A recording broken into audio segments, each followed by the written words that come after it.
Des barricades de fortune, un village de tente, des étudiants déterminés à contester des fraudes électorales. Les protestataires géorgiens se sont installés dans les rues de la capitale Tbilissi la nuit dernière, après l'annonce de la commission électorale centrale qui a validé les élections législatives du 26 octobre. L'association d'idées qui nous vient tout de suite en tête quand on parle d'un village de tente dans les rues d'une capitale, c'est Maïdan à Kiev, donc soit la révolution orange de 2004, soit celle de la dignité de 2014. Et donc la question qui se pose en Géorgie, c'est est-ce qu'on y est déjà? Bonjour à tous, c'est Sébastien et bienvenue dans cette vidéo où on va parler de la Géorgie, des conséquences des élections législatives du 26 octobre, mais aussi de l'effet secondaire que la crise politique à Tbilissi provoque en Abkhazie, où des protestataires occupent des bâtiments administratifs depuis le 15 novembre. Donc je commence avec Tbilissi. Entre hier, dimanche 17, et aujourd'hui, lundi 18 novembre, plusieurs dizaines, voire plusieurs centaines de manifestants géorgiens ont passé la nuit dans la rue. Ce sont principalement des étudiants qui campent entre le quartier gouvernemental,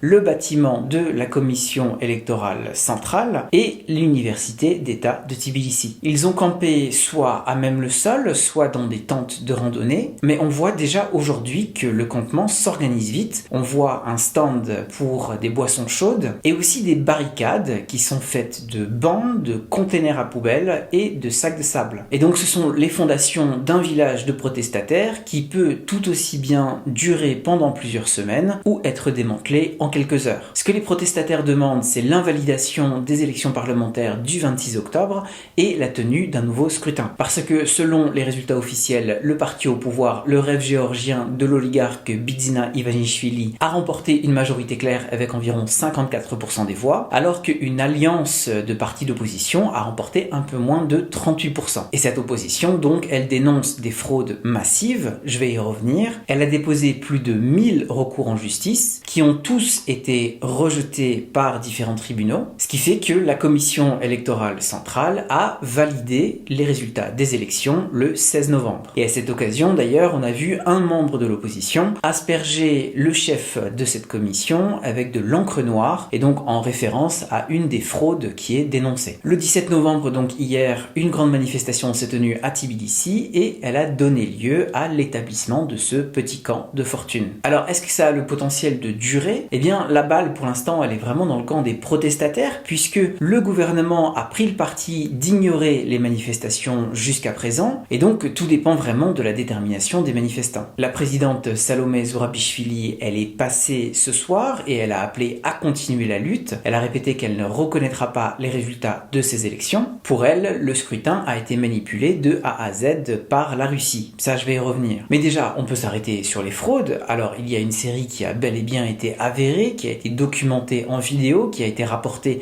dès le jour de l'élection. Et le fait que différents tribunaux aient rejeté les recours en justice, eh bien ça pose question et ça alimente justement ce discours sur une élection qui aurait été falsifiée en amont comme en aval. Il y a aussi des questions sur la participation des diasporas, mais la question elle est plus globale. Le rêve géorgien, il est au pouvoir depuis 2012 et donc il s'est assuré à la fois d'une mainmise sur l'appareil d'État, mais aussi de la loyauté de certaines corporations comme des syndicats, des associations, des représentations de minorités ethniques. Et donc il y a quand même une clientèle électorale qui est loyale au rêve géorgien. Et si jamais un nouveau scrutin se tenait demain, il n'est pas sûr que l'opposition puisse concurrencer cette politique du gouvernement. Il y a aussi que le rêve géorgien s'est joué sur l'ambiguïté concernant l'orientation géopolitique du pays. L'immense majorité de la population est en faveur d'une intégration européenne et donc le rêve géorgien est lui aussi en faveur d'une adhésion à l'Union européenne, mais le rêve géorgien, il parle d'intégrer une autre Europe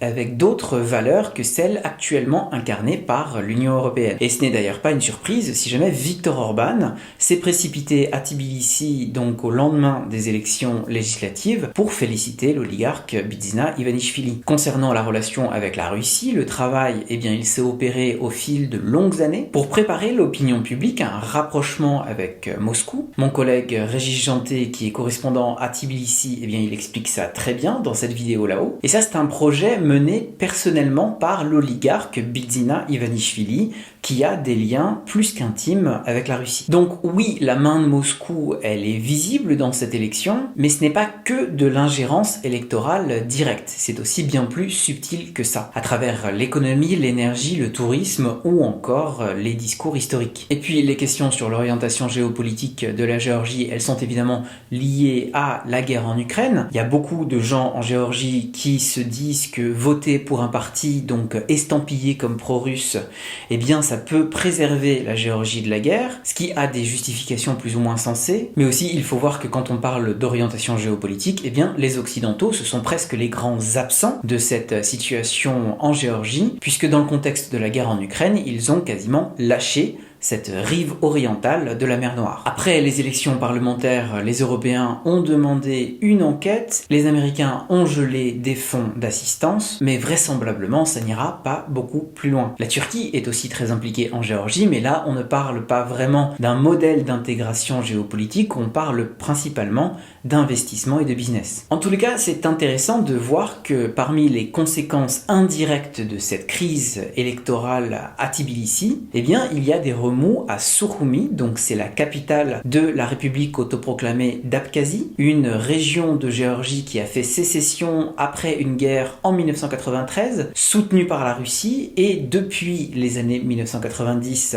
de plus en plus dépendante et de plus en plus contrôlée par la Russie. Et en général, on n'entend pas beaucoup parler de l'Abkhazie, mais ce 15 novembre, eh bien, il y a des centaines de manifestants qui ont pris d'assaut le bâtiment du Parlement local. Et eux, ils protestent contre un accord d'investissement qui est particulièrement favorable à la Russie et qui permettrait aux citoyens russes eh bien, d'acquérir de la propriété immobilière et foncière en Abkhazie. Les protestataires, ils ne sont pas anti-russes, loin de là, mais ils s'inquiètent d'une mainmise totale de la Russie sur la région, notamment au vu du différentiel économique entre les Russes et les Abkhazes. Et donc les deux crises à Tbilissi et à Sukhumi sont distinctes, mais elles sont toutes les deux liées au projet plus global d'expansion russe dans la région. Parce que Bidzina Ivanishvili, eh bien, il a ce projet de réintégrer donc les territoires pseudo-séparatistes d'Abkhazie et d'Ossétie du Sud dans la Géorgie, mais tel qu'on le comprend, eh bien, il ne s'agirait pas de la Géorgie actuelle, mais d'une Géorgie russifiée, ou en tout cas beaucoup plus russophile. Et donc, ce ne serait plus l'Abkhazie et l'Ossétie du Sud qui seraient à réintégrer dans le giron de la Géorgie, mais ce serait la Géorgie qui serait d'abord remodelée afin de devenir compatible avec l'Abkhazie et l'Ossétie du Sud, et plus globalement avec l'influence russe. Pour l'heure, c'est intéressant de voir que pour les Russes et pour Bidzina Ivanishvili, eh bien en fait, c'est presque plus facile de gérer la crise à Tbilissi que celle à Sukhumi. Puisque à Tbilissi, il est facile de dénigrer les protestataires comme des agents des Occidentaux payés pour organiser des protestations, de réactiver le mythe des révolutions de couleur organisées par la CIA et ainsi de suite et ainsi de suite. Et donc d'ignorer les protestations et puis à un moment donné potentiellement de les réprimer. Alors que à Sukhumi, les protestataires, ils sont clairement amicaux vis-à-vis de la Russie. Et là, il va vraiment falloir une réponse politique et des mesures économiques pour les amadouer. C'est d'autant plus important pour la Russie qu'elle doit préserver à la fois son influence, mais surtout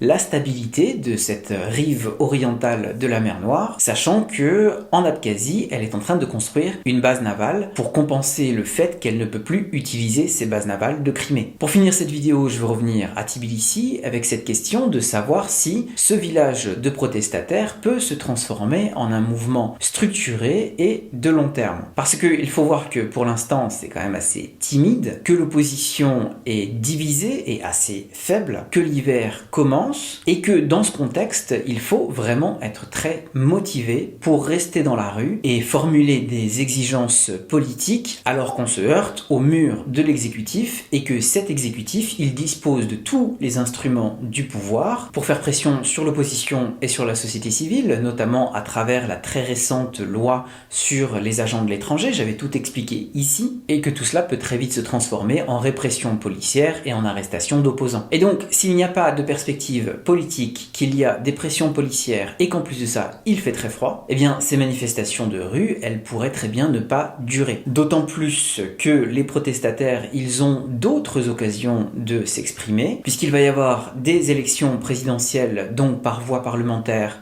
45 jours après l'investiture donc du nouveau Parlement, et qu'il va y avoir des élections municipales l'an prochain, et qu'il est presque plus important pour l'opposition géorgienne de retrouver une assise territoriale dans les régions que de manifester dans les rues de la capitale. Sachant aussi, et j'en termine par là, que c'est un jeu dangereux, puisque tout ce qui ressemblerait de près ou de loin à un Maïdan qui pourrait déstabiliser et mettre en danger le pouvoir de Bidzina Ivanishvili, eh bien, il susciterait automatiquement une réaction de la Russie. Il faut rappeler qu'elle a ses troupes en Ossétie du Sud qui sont à une 50aine de kilomètres de Tbilissi. Ce qui fait que, quel que soit le bien fondé des protestataires, eh bien, leur situation est loin d'être évidente. Merci d'avoir regardé cette vidéo jusqu'au bout. Je file et je vous retrouve demain.